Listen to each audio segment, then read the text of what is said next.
Welcome back to OG Sports TV, and welcome back to another episode of Real Talk. I'm gonna be honest. This week, I'm coming to you guys from a place of sadness, a place of disappointment. We're gonna talk about the European Super League and what this means for the future of world soccer. It's not very good. Let's get into it.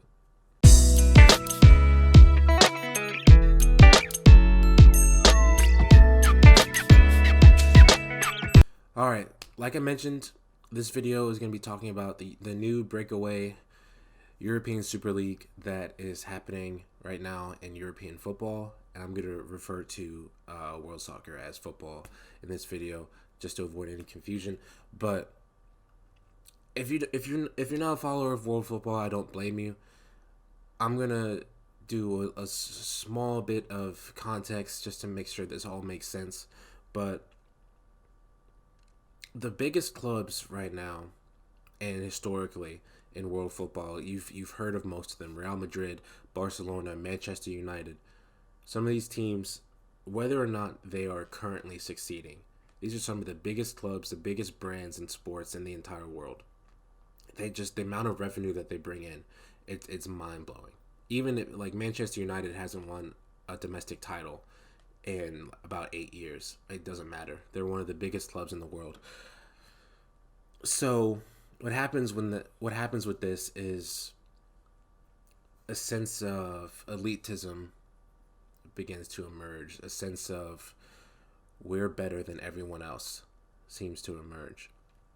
And we're seeing this right now in world football. 12 of the world's biggest clubs, let's say, are trying to create something called the European Super League.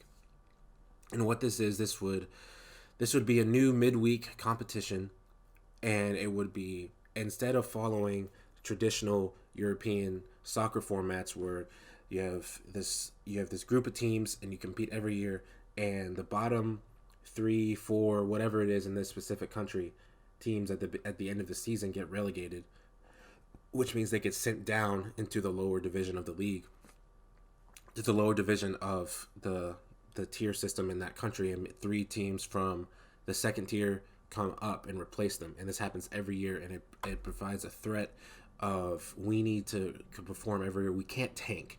That is the biggest thing. That's the biggest difference between European soccer and American sports as we know it. Like, no one in European soccer can do what the Philadelphia 76ers did. Can't do it. Because you'll get sent down. You'll lose so much money. You won't be in these leagues anymore. Imagine the Browns, when they were really bad for so long, getting kicked out of the NFL because they were so bad. That's essentially what goes on there. It provides a constant motivation. You can never tank. You have to always just be good enough, even if you can't compete for a title. You always have to be good enough. So this European Super League eliminates that. It would provide a guaranteed membership, per se, for these teams. And these are the biggest teams, the biggest brands that you know: Real Madrid, Barcelona, Chelsea, who I'm a fan of, unfortunately, at this point, Liverpool, Manchester United, all these teams that you've heard of. They're trying to create this breakaway league.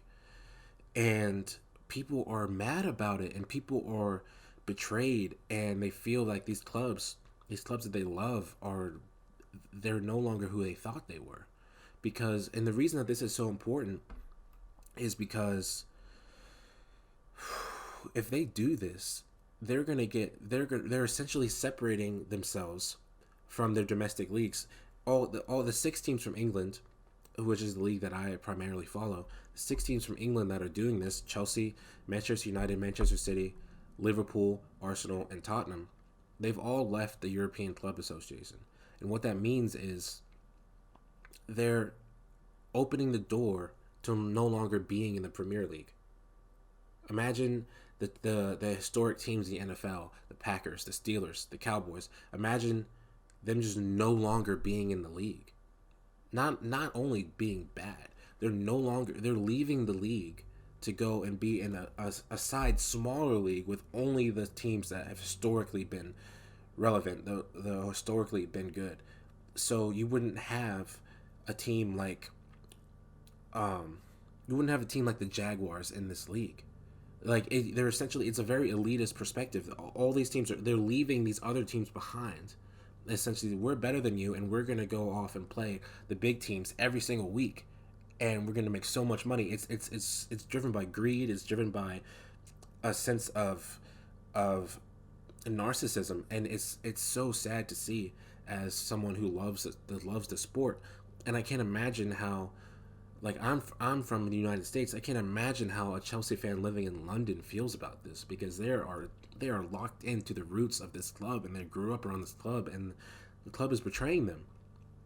And it's come out that, like, all the domestic leagues, the Premier League, the La Liga in Spain, and all these other leagues, Serie A in Italy, they're going to fight this hard, and the big governing bodies of soccer in Europe, FIFA, UEFA, they're fighting this hard. And then some of the punishments that they're leveling out is these teams are essentially separating themselves. They're no longer gonna be able to compete in their domestic competitions, which is the Premier League for Chelsea and Manchester United, the Liga for Barcelona, and they're no longer going to be able to compete in European competitions such as the Champions League, which is the biggest. The Champions League trophy is the biggest trophy in club soccer, and also apparently they're going to be able to prevent the players on these teams that would be in this league from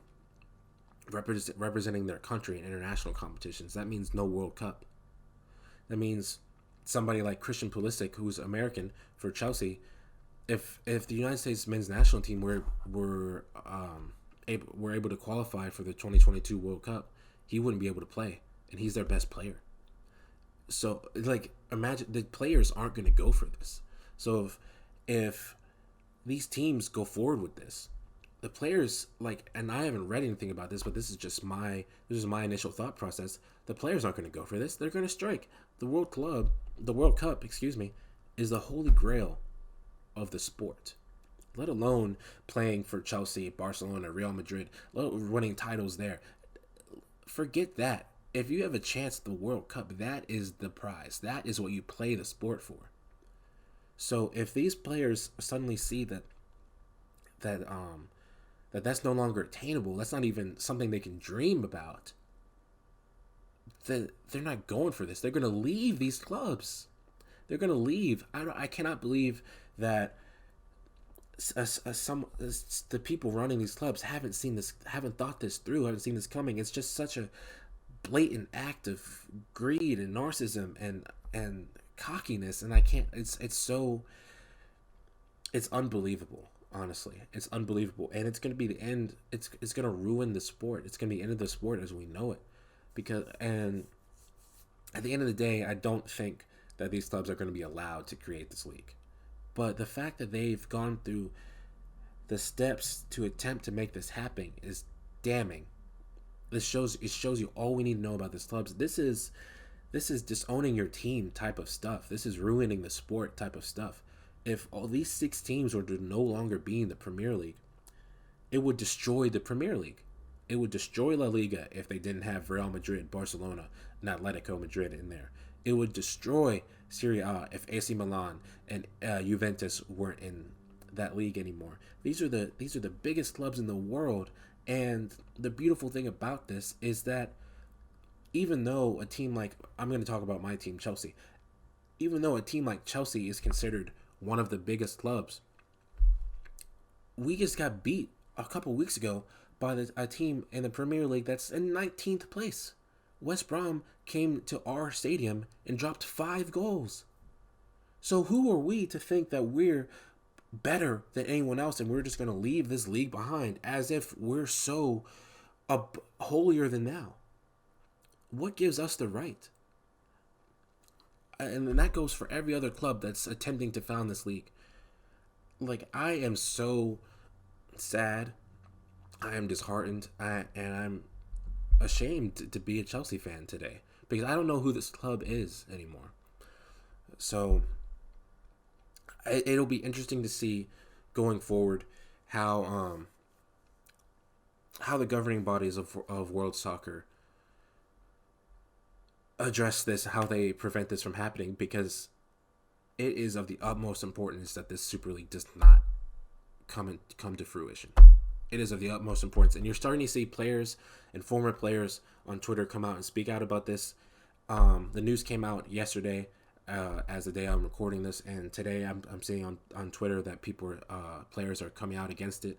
Gary Neville, formerly of Manchester United, now a broadcaster in the UK, he had this whole segment on Sky Sports or talking about how this was a disgrace, and he was essentially condemning his club, Manchester United, who he played for, who he's a fan of. He's condemning them for this, and he's saying he doesn't know who they are anymore. And I couldn't agree more. So the fact that someone that's just born in Britain, that's like Derek Jeter disowning the Yankees. This is huge. This is huge. So it's a sad day to be a football fan. It's a sad day to be a sports fan. I hope that this doesn't come to fruition. I really do. Drop a comment. Tell me what you think about this whole situation. Leave a like if you like. Subscribe if you're new. Remember, be kind to someone today. Peace out.